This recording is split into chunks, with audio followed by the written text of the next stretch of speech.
नीता की शादी एक अनुज नाम के लड़के के साथ तय हो जाती है। शादी की तैयारियां चल रही होती हैं। तभी नीता की सहेली रानी उसके घर आती है और उसे फोन से सेल्फी लेते हुए देखकर बोलती है, अरे बस कर नीता, अब कितनी सेल्फी लेगी? अब तो तेरी शादी भी फिक्स हो गई है। शादी फिक्स होने से सेल्फी लेने का क्या कनेक्शन? मुझे सेल्फी लेना पसंद है, इसलिए मैं ले रही हूँ। कनेक्शन ये है कि तेरी शादी तय हो गई है, पड़ोसी की नहीं। इसीलिए तुझे खुद सेल्फी लेने की जरूरत नहीं है, बल्कि लोग तेरी सेल्फी लेंगे। तेरा फोटो शूट होगा जीजा जी के साथ। अरे हाँ, ये तो मैं भूल ही गई थी। तुझे पता है, मैं बचपन में सोचती थी कि जब भी मेरी शादी होगी तो उसमें मैं एक बहुत अच्छे कैमरे वाले को बुलाऊंगी जो मेरी ढेर सारी फोटो ले। अरे पागल, तुझे बुलवाने की क्या जरूरत है? लड़के वाले खुद कैमरामैन को लेकर आएंगे। उसके बाद तो जितनी मर्जी उतनी फोटोशूट करवा लियो। वैसे भी जैसे चाहे वैसे करवा सकती है, क्योंकि तेरी शादी होगी और शादी में कोई तुझे मना भी नहीं करेगा। किसी के मना करने पर भी मैं मानने वाली नहीं हूँ, क्योंकि शादी कोई रोज रोज थोड़ी होती है। फोटोशूट करवाने का एक अलग ही मजा आता है, क्योंकि बाद में शादी दोबारा नहीं होती। लेकिन उस पिक्चर और फोटोशूट को देखकर शादी के टाइम को दोबारा से याद कर सकते हैं। ये तूने बिल्कुल सही कहा। तुझे शादी और शादी के फोटोशूट को लेकर इतना खुश देखकर मैं तो बस उस पल का इंतजार कर रही हूँ। अरे वो सब तो तू तब देखेगी ना, जब शादी की तैयारी पूरी हो जाएगी। आते ही तूने मुझे बातों में लगा लिया। जिस काम के लिए मैंने तुझे बुलाया था मैं तो भूल ही गई। कोई बात नहीं, मैं वापस अपने घर जाती हूँ। जब तुझे याद आ जाएगा कि मुझे किस काम के लिए याद कर रही थी तो मुझे फोन कर दियो, मैं तब वापस आ जाऊंगी। नहीं, अब जब तू आ ही गई है तो अब तू मेरे साथ मार्केट चलेगी। मुझे कुछ साड़ियाँ और मेकअप का सामान लेना है। रानी को मार्केट जाना या शॉपिंग करना बिल्कुल भी पसंद नहीं था, लेकिन नीता की शादी के चलते वो नीता को मना नहीं कर पाती और उसके साथ मार्केट के लिए निकल जाती है। मार्केट में जाकर नीता अपनी शादी की जम के शॉपिंग करती है और अपना फोटो शूट करवाने के लिए अलग अलग तरह की ड्रेस लेती है। कुछ देर बाद दोनों घर वापस आ जाते हैं। इसके बाद नीता अपने होने वाले पति अनुज को वीडियो कॉल करती है और अपने शॉपिंग के सारे सामान को दिखाते हुए बोलती है, देखिए ना अनुज, मैंने कितनी सारी शॉपिंग करी है। मैं अपनी शादी के लिए बहुत एक्साइटेड हूँ। एक्साइटेड तो मैं भी हूँ शादी के लिए, और लगभग सारी शॉपिंग तो मैं कर चुका हूँ। अनुज, आपसे एक बात पूछूं? आपको बुरा तो नहीं लगेगा? नहीं नीता, पूछो, तुम्हें क्या पूछना है? भला मैं तुम्हारी बात का बुरा क्यों मानूंगा? अनुज, हमारी शादी में जो फोटोग्राफर आएगा वो कहाँ से आएगा? लेकिन ये बात तुम मुझसे पूछ क्यों रही हो? तुम्हें मुझ पे भरोसा नहीं है क्या? अरे मैं कैमरामैन लेकर आऊंगा, वो भी बहुत अच्छा वाला। नहीं, ऐसी बात नहीं है। मैंने तो बस इसलिए पूछा क्योंकि मुझे बचपन से ही फोटोशूट का बहुत शौक है और मैं नहीं चाहती कि किसी भी वजह से मेरा फोटोशूट खराब हो। और मेरे ख्याल से ये बात आप भी नहीं चाहेंगे कि आपके घर की बहू का फोटोशूट खराब हो, वरना आपकी ही तो बेइज्जती होगी ना। तुम्हें मेरी तरफ से किसी भी चीज की चिंता करने की जरूरत नहीं है। सारा इंतजाम हो जाएगा, वो भी बेस्ट वाला। तुम बस शादी पे ध्यान दो। थैंक यू अनुज, आपकी ये बात सुनकर मुझे काफी तसल्ली हो गई। चलिए अनुज, मैं फोन रखती हूँ, आपको बाद में कॉल करती हूँ, अभी मुझे काम है। शादी की तैयारियां करते करते समय कब निकल जाता है किसी को पता ही नहीं चलता और शादी का दिन भी आ जाता है। नीता दुल्हन के जोड़े में तैयार होकर अनुज का इंतजार कर रही होती है। कुछ देर बाद अनुज बैंड बाजे के साथ बारात लेकर नीता के घर पहुंचता है। शादी होना शुरू हो जाती है, लेकिन जल्दबाजी में नीता की तरफ से मेहमानों के बैठने की व्यवस्था ठीक से नहीं हो पाती। अपने बारातियों को खड़ा देखकर नीता की दादी सास नीता के पिता जगदीश से बोलती है, समधी जी, आपने ये क्या व्यवस्था कराई है? हमारे बारातियों को बैठने तक की जगह नहीं मिल रही है। आपके यहाँ ऐसे लड़के वालों का ख्याल रखा जाता है क्या? माता जी, मुझे माफ़ करिए। वो क्या है, दरअसल जल्दबाजी में मैं मेहमानों के बैठने की व्यवस्था देख ही नहीं पाया। आप मुझे थोड़ा समय और दीजिए, मैं अभी सब कुछ आपको करके देता हूँ। ये क्या बात हुई, देख नहीं पाया? आखिर आपके खुद की बेटी की शादी है और आप अपनी बेटी की शादी में ही व्यवस्था नहीं देख पाए तो आप क्या ही देखेंगे? माता जी, बस और थोड़ा समय और चाहिए। मैं मानता हूँ कि ये मेरी ही गलती है, लेकिन मैं अपनी गलती सुधारने की पूरी कोशिश कर रहा हूँ।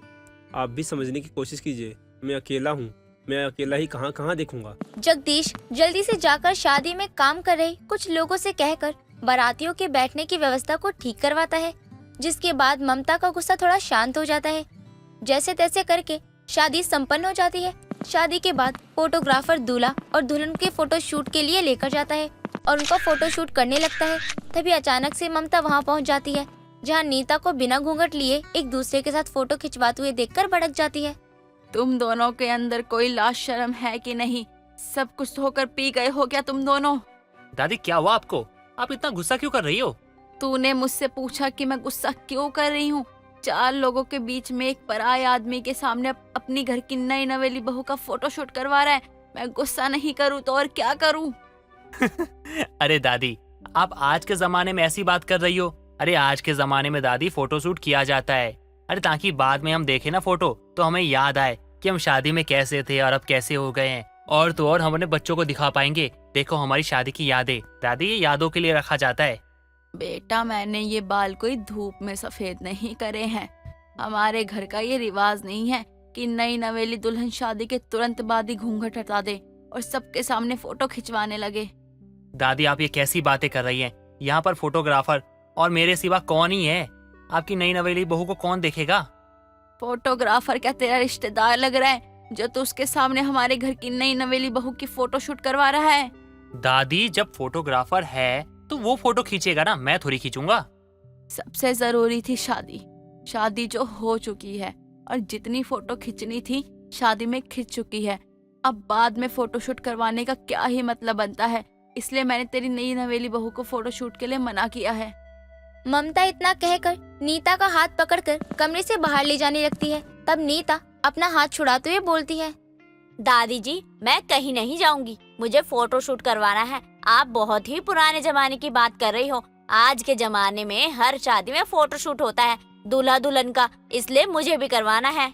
चल ठीक है, मान लिया। तुम लोगों के जमाने में यही होता है कि नई नवेली का फोटोशूट करवाने का नाटक, लेकिन मेरे घर में ये नाटक नहीं चलेगा। जब तक मैं जिंदा हूँ ऐसा कुछ नहीं होगा। मेरी शादी में जो फोटो ली गई थी वो तो घूंघट में ही ली थी ना, और यही सबूत काफी है शादी होने के लिए। नहीं दादी जी ऐसा मत करिए, मुझे फोटोशूट करवाना है। ठीक है, फिर अगर तुझे फोटोशूट करवाना है तो तू एक काम कर, अपने मायके में ही बैठ जा, जितना मर्जी उतना फोटोशूट करवा लियो। जब लोग तुझे पहले ही देख लेंगे तो फिर घूंघट में तेरी शादी करवाने का क्या ही मतलब बनता है बच्चा। फिर घर पहुंचकर मैं ससुराल में तेरी क्या ही मुंह दिखाई करवाऊंगी। दादी जी ऐसा मत बोलिए, मेरे पिताजी को मेरी शादी की बहुत चिंता थी। अब अगर शादी होने के बाद भी आप मुझे लेकर नहीं जाएंगी तो उन्हें बहुत बुरा लगेगा।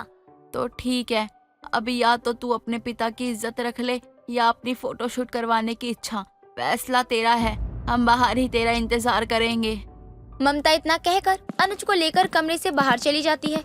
बहुत सोचने समझने के बाद नीता भी कमरे से बाहर आ जाती है और चुपचाप से अपने ससुराल चली जाती है। और इस तरह से अपनी दादी की पुरानी सोच के कारण नीता का फोटोशूट करवाने का सपना सपना ही रह जाता है।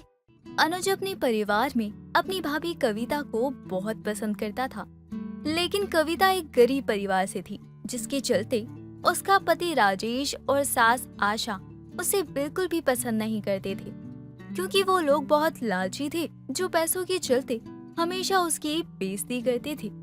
लेकिन कविता सीधे स्वभाव की थी, इसलिए वो उनके खिलाफ आवाज नहीं उठाती। एक दिन आशा नहाने के लिए बाथरूम में जाती है और उसकी नजर खौलते हुए गर्म पानी पर जाती है। तभी वो कविता को आवाज देती है, जी माँ जी, आपने मुझे बुलाया? मैंने तुझे अपने नहाने के लिए पानी गर्म करने के लिए कहा था ना? जी माँ जी, मुझे याद है, मैंने पानी गर्म भी कर दिया, इस बाल्टी में ही है पानी। माँ जी आप मेरा हाथ छोड़िए, बहुत जलन हो रही है। तू इसी पानी से मुझे जलाना चाहती थी ना? तब भी मेरे लिए गर्म पानी की जगह उबलता हुआ पानी लेकर आई थी, अब तू जल। कविता की आवाज सुनकर उसका देवर अनुज भागते हुए वहाँ आता है और कविता का हाथ गर्म पानी से बाहर निकालता है। साथ ही वो गुस्से में कहता है, माँ आप ये क्या कर रही है? आपके अंदर दया नाम की चीज है भी या नहीं? जो इंसान गलत करे उसके लिए मेरे अंदर कोई दया नहीं है, और तू औरतों के मामले में तो पढ़ ही मत। आखिर भाभी ने ऐसा क्या कर दिया जो आपने उनका हाथ जला दिया? मैंने इससे कहा था मेरे नहाने के लिए गर्म पानी दे, और ये मेरे लिए उबलता पानी लेकर आई ताकि मैं जल जाऊं। माँ भाभी अगर गर्म पानी लेकर आ गई तो क्या हो गया? आप उसमें थोड़ा सा ठंडा पानी मिला लेती। अगर ठंडा पानी लेकर आती तो आप उन्हें सुनाती, और गर्म पानी लाई तो आपने उन्हें सजा दे दी। आपने ये ठीक नहीं किया माँ। अनुज अपनी भाभी को लेकर कमरे में चला जाता है। कमरे में राजेश भी बैठा होता है, जो कि कविता के जले हुए हाथ को देखने के बाद भी तैयार होने में लगा रहता है। अनुज कविता के हाथ में दवा लगाता है। अब आप चुपचाप से अपने कमरे में चलिए और आराम कीजिए, कहीं नहीं जाएंगी आप। जा रसोई में जाकर खाना बना। यहाँ महारानियों की तरह आराम करने की कोई जरूरत नहीं है। भैया आपको दिखाई नहीं दे रहा भाभी का कितना हाथ जल गया है? उनसे उनका हाल चाल पूछने की जगह आप कह रहे रसोई में जाके खाना बनाए। अनुज, और तो ये छोटी मोटी चोटें लगती रहती हैं। हाँ भैया मैं ठीक हूँ, आप परेशान मत हो, मैं जाती हूँ खाना बनाने। जिस दिन भाभी नहीं होंगी ना, उस दिन सबको पता चल जाएगा कि वो इस घर के लिए क्या मायने रखती है। एक इंसान के जाने के बाद उसकी कदर होती है, लेकिन फिर पछतावे के अलावा कुछ नहीं बचता है। अनुज गुस्से में अपने ऑफिस निकल जाता है और अपनी दोस्त मधु को अपनी भाभी के बारे में बताता है। दूसरी तरफ आशा कविता से घर का सारा काम करवाती। दिन गुजरते हैं और अनुज अपने ऑफिस के काम से बाहर गया होता है। तभी राजेश अपने ऑफिस से घर आकर सीधे अपनी माँ के कमरे में चला जाता है। क्या हुआ बेटा, तेरा चेहरा मुरझाया हुआ क्यों है? माँ, मुझसे ये नौकरी नहीं होती। मुझे अपना कोई काम करना है जिसके लिए मुझे बहुत सारे पैसे चाहिए। जानती हूँ बेटा, तेरी शादी में तो खोटा दहेज का सिक्का भी नहीं मिला था। अब तक तो तू अपना काम भी शुरू कर लेता। माँ, वो टाइम तो गया, लेकिन अब क्या करूँ? आज मेरा बॉस से झगड़ा हो गया और मैंने नौकरी छोड़ दी। अब पैसे कहाँ से लाऊं? पैसे तो अब इसी से निकलवाने पड़ेंगे। चाय रखकर इतनी जल्दी कहाँ जा रही है? कल अपने मायके चली जाइयो और पैसे लेकर आइयो। माँ जी, मेरे माँ बाप के पास पैसे नहीं है, अगर होते तो शादी के टाइम दे ही देते ना। वो सब मुझे नहीं पता। तू अभी निकल मेरे घर से और कल पैसे लेकर ही आइयो। आशा कविता को घर से बाहर निकाल देती है। कविता अपने घर पहुंचती है तो देखती है कि उसके पिता का देहांत हो गया है। वो अपनी माँ से कुछ नहीं कहती। कुछ दिनों बाद उसकी माँ भी अपने पति के गम में चल बसती है, जिसके बाद कविता हार जाती है। एक दिन बेसुध रोड पर चलते हुए वो एक बड़ी सी गाड़ी से टकरा जाती है। उस गाड़ी से एक मधु नाम की लड़की बाहर आती है, जो कि उसकी दोस्त होती है। कविता उसे अपने बुरे हालातों के बारे में बताती है। मधु उसे घर लेकर जाती है, साथ ही उसका इलाज भी करवाती है। दूसरी तरफ अनुज घर वापस आता है और अपनी माँ से कविता के बारे में पूछता है, जिस पर आशा उसे कविता के मायके जाने का झूठ बोल देती है। तभी अनुज के पास मधु का फोन आता है। क्या हुआ, तुम इतनी परेशान क्यों हो? जैसी कहानी तुमने अपनी भाभी की मुझे सुनाई थी, मेरी दोस्त के साथ भी ऐसा ही हो रहा है। आजकल के लोग कैसे हैं यार। मैं आया, भाभी के बारे में सबसे पूछा तो सबने यही कहा कि वो मायके गई है, लेकिन ये लोग तो कभी भाभी को मायके जाने ही नहीं देते। दाल में कुछ काला तो है। तू सुन रहा है ना मैं क्या बोल रही हूँ या नहीं? हाँ हाँ, सुन तो रहा हूँ। एक काम करेगी, मुझे उस औरत से मिलना है। आजा मेरे घर, मैं आज घर ही हूँ। भाभी आप यहाँ कैसे? भैया, माँ जी ने और आपके भैया ने मुझे पैसों के लिए घर से बाहर निकाल दिया। मेरे माँ बाप नहीं रहे, अब मैं मर जाना चाहती हूँ। मेरा बस चलता तो मैं तुम्हारे घर वालों को 1 मिनट में सुधार देती। तुम सही कह रही हो। उनके पास मेरी भाभी जैसी सीधी सादी मासूम इंसान थी, तो उन्होंने इस पे अत्याचार किया, इनकी कदर नहीं की। अगर तुम्हारी जैसी बहू उन्हें मिलती तो उन्हें कदर समझ आती भाभी की। हाँ, अगर तुम बुरा ना मानो तो क्या तुम कुछ दिनों के लिए मेरे किराए की पत्नी बनोगी? घर चलोगी मेरे और वहां पे नाटक करोगी कुछ दिन, ताकि मेरी भाभी को उनका दर्जा वापस मिल जाए। और हाँ, जब सब कुछ ठीक हो जाएगा तो हम ये नाटक खत्म कर देंगे और इसके बदले मैं तुम्हें पैसे भी दूंगा। ठीक है, मुझे मंजूर है। अगले दिन अनुज मधु को अपनी पत्नी बनाकर अपने घर ले जाता है। नलायक, तूने ये क्या किया? बिना बताए शादी कर ली। माँ, ये मधु है, मैं इनसे बहुत प्यार करता हूँ और मैं अपनी पत्नी को कुछ नहीं कह सकता। हमारी शादी हुई है और आपको बताता तो आप पूछती ये कौन है। मैं बताता ये अनाथ है तो आप मना कर देती, इसलिए मैंने आपको बताना सही नहीं समझा और शादी कर ली। क्योंकि आप लोगों को तो पैसे वाली बहू चाहिए थी ना, इसलिए। इसे तो मैं अभी घर से बाहर निकालती हूँ। आशा जैसे ही मधु का हाथ मोड़ने के लिए आगे बढ़ती है, मधु उसका हाथ पकड़कर मोड़ देती है। माँ जी, मैं आपकी बड़ी बहू नहीं बल्कि छोटी बहू हूँ और आज के जमाने की हूँ।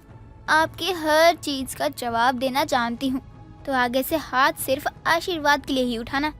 अनुज, तू इसे कुछ कहता क्यों नहीं है? मेरी प्यारी भोली भाली माँ, पिताजी ने आपको कभी कुछ कहा है? नहीं कहा है ना, क्योंकि वो अपनी पत्नी के आगे मुंह नहीं खोलते, तो मैं कैसे बोल दूं? और वैसे भी माँ आप ही तो कहती हो ना कि औरतों के मामले में आदमी को नहीं बोलना चाहिए, तो मैं कैसे बोल दूं? माँ आपका नियम है, आपका बेटा होने के नाते मुझे पालन तो करना चाहिए। तू तो अभी से गुलाम हो गया अपनी बीवी का। आशा वहाँ से चली जाती है। अगले दिन मधु चाय लेकर आशा के कमरे में जाती है। आशा को सोता देखकर गरम चाय में उसका हाथ डाल देती है। हाय हाय, मार डाला, जला दिया मेरा हाथ। क्या हुआ माँ जी, ज्यादा जलन हो रही है क्या? क्या हुआ माँ, आप चिल्लाई क्यों? देख, तेरी बीवी ने मेरा हाथ जला दिया। मधु, तुमने ऐसा क्यों किया? ये तो गलत है ना? हाँ गलत तो है, लेकिन क्या उस टाइम गलत नहीं था जब इन्होंने अपनी बड़ी बहू का हाथ उबलते पानी में डाल दिया था? हाँ सही कहा तुमने। माँ, आपने भी तो भाभी का हाथ जलाया था, आपने तो नहीं सोचा था, तो ये बेचारी क्या करेगी? कोई बात नहीं। चलिए चलिए, काम करिए घर का, कमरे में बैठे मत रहिए। मधु आशा का वही हाल करती है जो उसने अपनी बड़ी बहू के साथ किया था। वो उससे घर के सारे काम करवाती। वहीं दूसरी तरफ राजेश भी पैसों के लालच में अमीर लड़की के पीछे पड़ जाता है, जो उसे अपने घर में नौकर बनाकर रखती है। धीरे धीरे दोनों को एहसास होने लगता है कि आज के जमाने में कविता जैसी बहू जो घर परिवार को साथ लेकर चले, सबकी इज्जत करे, मिलना बहुत मुश्किल है। दोनों एक दिन उसकी फोटो के सामने खड़े होकर रो रहे थे। बहू, आज तेरे ना रहने पर मुझे लगता है कि मैंने क्या खो दिया, तेरे साथ कितना गलत किया। काश ये बात मुझे समय रहते ही समझ आ जाती तो तू हमारे साथ होती। मुझे माफ कर दे बहू। माँ जी, मैंने आपको माफ किया। बहू, तू कहाँ चली गई थी? कहाँ थी इतने दिनों से? मैंने जो किया उसके लिए मुझे माफ कर दे। मुझे भी माफ कर दो कविता। तुम्हारे जाने के बाद ही समझ आया कि पैसा ही सब कुछ नहीं होता। तो फिर अनुज, मेरा काम पूरा हुआ। मैंने तुम्हारी भाभी को उनका हक दिला दिया। अब मैं चलती हूँ। बहू, तुम्हारी वजह से ही आज हमारा परिवार पूरा हुआ है। हमें सही गलत का पता चला है। कहाँ जा रही हो तुम? माँ जी, मैं आपके किराए की बहू थी। मेरी अनुज से कोई शादी नहीं हुई थी। मैं तो बस अपने दोस्त की मदद कर रही थी। आखिरकार अनुज अपने काम में कामयाब हो जाता है और किराए की बहू के कारण वो अपनी भाभी को उसका हक इज्जत के साथ दिलवा देता है, जिसके बाद मधु वहाँ से चली जाती है और अनुज का परिवार एक साथ खुशी खुशी रहने लगता है। जानकी देवी आज पहली बार अपनी बेटी और दामाद के घर जा रही थी। बेटी मनीषा भी बहुत खुश थी माँ के आने की खबर सुनकर।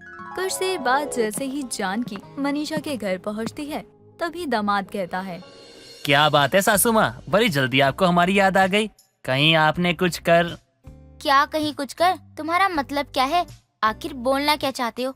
देखो रवि, मेरी माँ को कुछ भी मत बोलो, वरना बहुत बुरा होगा, समझे आप? सारा खाना बना दिया है, टाइम पर खा लेना। लेकिन बेटा, तू कहाँ जा रही है? अभी तो आई हूँ और तू है कि मुझे अकेला छोड़कर जा रही है। ठहर, मैं भी तेरे साथ चलूंगी।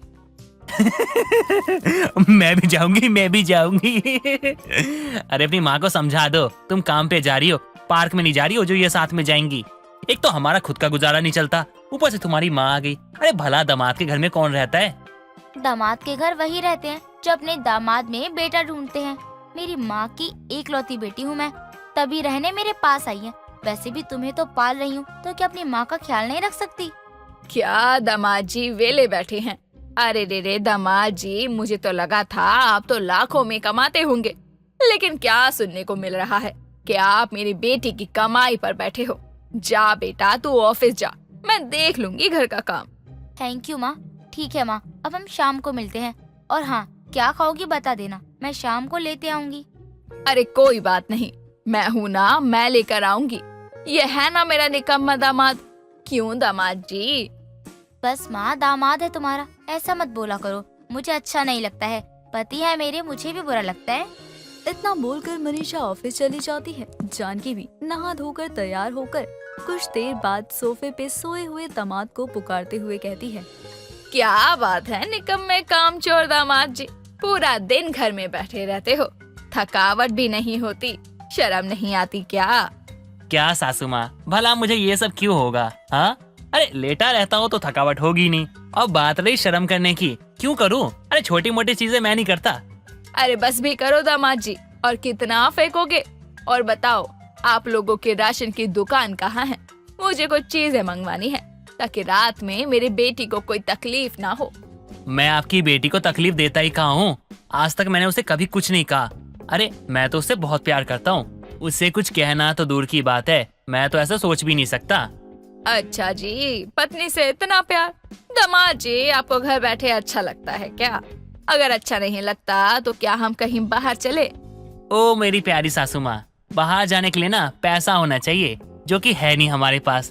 तो बिना पैसे के कहाँ जाएंगे? नहीं नहीं, मुझे नहीं जाना कहीं भी, आप जाओ। अरे दामाद जी, मेरे होते हुए इतना क्यों सोच रहे हो? मैं हूँ ना, आप बिंदास चलो। हम बस घर का सामान लेकर आएंगे और हो सके तो सब्जियां भी उठा लेंगे। ठीक है, अगर आपकी इतनी इच्छा हो रही है तो चलते हैं। मैं आपको राशन की दुकान दिखा दूंगा और सब्जियां कहाँ मिलती है ये भी बता दूंगा। रवि अपनी सास को लेकर राशन की दुकान और फिर सब्जी मार्केट जाता है। वहाँ पर रवि देखता है कि उसकी सास टमाटर चुराकर झोले में डालती है। कुछ देर बाद जब घर पहुँचते हैं तभी रवि कहता है, क्या बात है सासू माँ, आप तो इतनी बड़ी खिलाड़ी निकली। अरे मुझे तो पता ही नहीं था कि आप इतनी अच्छी हेरा फेरी भी करती हो। अरे सासू माँ, आप तो महान हो, कहाँ से सीखा ये हुनर? ये तो तारीफ के काबिल है। क्या हुआ दामाद जी, आप क्या बोल रहे हो? मैं कुछ समझी नहीं। और मैंने ऐसा भी क्या कर दिया जो आप मेरे हुनर की बात कर रहे हो? और कौन से हुनर की बात कर रहे हो जो आपको अच्छा लगा? क्या बात है सासू माँ, आप जितनी मासूम बनती हो ना उतनी हो नहीं, और मेरे सामने आप बनने की कोशिश भी मत करो। आप जैसी हो ना वैसी बन के रहो, मैं तो यही चाहता हूँ। क्या बात कर रहे हो दामाद जी, सच में मुझे कुछ भी समझ नहीं आ रहा। आपको जो भी बोलना है साफ साफ बोलिए, ऐसे बातों को घुमा कर मत बोलिए। मैंने आपको देखा है, आपने सब्जी वालों के ठेले से कुछ ना कुछ सब्जियां तो उठाई है। ये सब क्यों किया आपने? अरे दामाद जी, उठाया तो मैंने बहुत कुछ है, लेकिन आपने सिर्फ सब्जियां ही देखी है। अरे मैंने तो आपके राशन वाले दुकान से भी बहुत कुछ उठाया है। देखिए, महंगी महंगी चीजें लेकर आई हूँ। क्या बात कर रही हो आप तो मेरे पास थी, तो मुझे नजर क्यों नहीं आया? आपने कब सामानों की हेरा फेरी की? देखिए दामाद जी, जब मेरा मन होता है किसी को हेरा फेरी दिखाने का, तभी वो देख सकता है, वरना नहीं देख सकता। अब तो रवि भी अपनी सास के रास्ते पर चलना शुरू कर देता है। दोनों मिलकर दूसरों को लूटा करते। ऐसे ही एक दिन मनीषा अपनी माँ को लेकर अपनी पड़ोसन के घर जाती है और पड़ोसन का घर देखकर जानकी मन ही मन कहती है, अरे वाह वाह वाह, क्या बात है, कितना सुंदर घर है। हाय, मेरा तो दिल ही आ गया इस घर पर। काश मेरा भी ऐसा ही सुंदर घर होता। अरे क्या हुआ माँ, ऐसे क्या देख रही हो? ये हमारे पड़ोसन है, नीलिमा जी, बहुत अच्छी है, इन्होंने ही मेरी नौकरी लगवाई है। ऐसा कुछ नहीं है, तुम्हारी काबिलियत के दम पर ही तुम्हें ये काम मिला है। इसमें मेरी कोई मेहनत नहीं है, मैंने तो बस काम का बताया था, लेकिन तुम्हें तुम्हारे हुनर के दम पर काम मिला है। सही कह रही हूँ ना मैं? अरे बेटा, मुझे क्या पता तुम दोनों का क्या मामला है, मुझे बीच में मत लाओ। वैसे बेटा, तुम्हारा घर बहुत सुंदर है, मेरा भी सपना था कि ऐसा ही घर बनाऊं। अरे माँ, तुम भी ना, चलो चलते हैं, बहुत वक्त हो लिया। अरे कुछ भी। मनीषा, तुम मेरे साथ किचन में चलो, मुझे कुछ पूछना है। तुमसे बिना पूछे कुछ बनाऊंगी तो अच्छा नहीं लगेगा। नीलिमा और मनीषा किचन में जाती है। दूसरी तरफ जानकी घर देखने के बहाने सामान चुराने का सोचती है। तभी कान्हा जी की छोटी सी सोने की मूर्ति पर जानकी की नजर जाती है। इधर उधर देखकर मूर्ति वो उठा लेती है और अपनी जगह पर जाकर बैठ जाती है। कुछ देर बाद घर पहुंचती है। अरे दामाद जी, देखिए मैं क्या लेकर आई हूँ। अगर इस बार मैंने ये बेच दिया तो मेरे पास पैसे ही पैसे आएंगे। क्या बात कर रही हो सासू माँ, ऐसा क्या कर दिया आपने जो आपके पास इतने पैसे आने वाले हैं? किसी बैंक में डाका डालने का इरादा है क्या आपका? अरे आप लोगों की पड़ोसन है ना, इसके घर पर मुझे कान्हा जी मिले, वो भी सोने के। पड़ोसन तो बहुत अमीर है जी आपकी। अरे सासू माँ, ये क्या कर दिया आपने? आप तो गड़बड़ कर दिया आपने। अरे वो आपकी बेटी की बहुत अच्छी दोस्त है और आपने उसके घर में ही हेरा फेरी कर दी। सत्यानाश कर दिया सासू माँ आपने। अगर मनीषा को पता चला तो उसको ना बहुत बुरा लगेगा और नीलिमा को वो मुंह नहीं दिखा पाएगी कभी। तो अब क्या करूं? अब तो वो चीज मैंने ले भी ली है। हाय कैसे करूं, मुझे समझ नहीं आ रहा। दामाद जी अब आप ही कुछ मदद कीजिए। सॉरी सासू माँ, मैं आपकी इसमें कोई मदद नहीं कर सकता। मैं आपके कारण ना फंसना नहीं चाहता। हो सके ना तो मनीषा को खुद बता दो। अरे रहने दीजिए, मुझे कोई फर्क नहीं पड़ता गुस्सा हो या ना हो। अरे मैं तो चाहती हूँ हो सके तो आप भी इसी बिजनेस में शामिल हो जाओ ताकि आपको कभी पैसे की तंगी ना हो। नहीं सासू माँ, मैं ऐसा कोई काम नहीं करूंगा जिससे मनीषा को दुख हो। अरे मैं उसे बहुत प्यार करता हूँ और मैं उसे दुख नहीं देना चाहता। काम करूँ ना करूँ, जब उसे कोई फर्क नहीं पड़ता है तो मैं हेरा फेरी क्यों करूँ? और आपकी तरह वो तो मैं बिल्कुल नहीं करूँगा। रवि और जानकी की बात मनीषा सुन लेती है और अपनी माँ से बात करना बंद कर देती है। वक्त गुजरता है लेकिन जानकी की आदत नहीं बदलती। इसकी टोपी उसके सर वो करती ही रहती है। ऐसे ही एक दिन मनीषा के घर पुलिस आती है और घर की तलाशी लेती है। तभी जानकी कहती है, क्या बात है इंस्पेक्टर साहब, किस बात की तलाशी हो रही है, बताएंगे जरा। देखिए माँ जी, हमने सुना है कि आपके घर में एक छोटे से कान्हा जी हैं जो सामने वाले के घर में से आप चुरा कर लेकर आई हैं। अब बस ऐसा झूठ, गलत है इल्जाम। अरे भला मैं क्यों चोरी करने लगी, ये सब गलत है। कोई बात नहीं, हम तलाशी लेते हैं। अगर मिल जाता है तो आप चलेंगी थाने और नहीं मिलता तो फिर हम माफी मांग लेंगे आपसे। पुलिस बहुत ढूंढती है और कुछ देर बाद मूर्ति मिल जाती है। जानकी को पुलिस पकड़कर ले जाती है। जानकी बहुत गिड़गिड़ाती है। तभी वहाँ नीलिमा आकर कहती है, इंस्पेक्टर जी छोड़ दीजिए इन्हें। मुझे लगता है आज के बाद हेरा फेरी नहीं करेंगी ये। अगर ऐसा कुछ फिर से करेंगी तो तब आप इनको हवालात की हवा खिलाना। नीलिमा के ऐसा बोलते ही जानकी को अपनी की गई गलती का एहसास हो जाता है और अब वो सुधरने का ठान लेती है। लेकिन क्या करे, आज भी जानकी आदत से मजबूर है और कभी कभार गलती से कुछ सामान की वो हेरा फेरी कर ही लिया करती।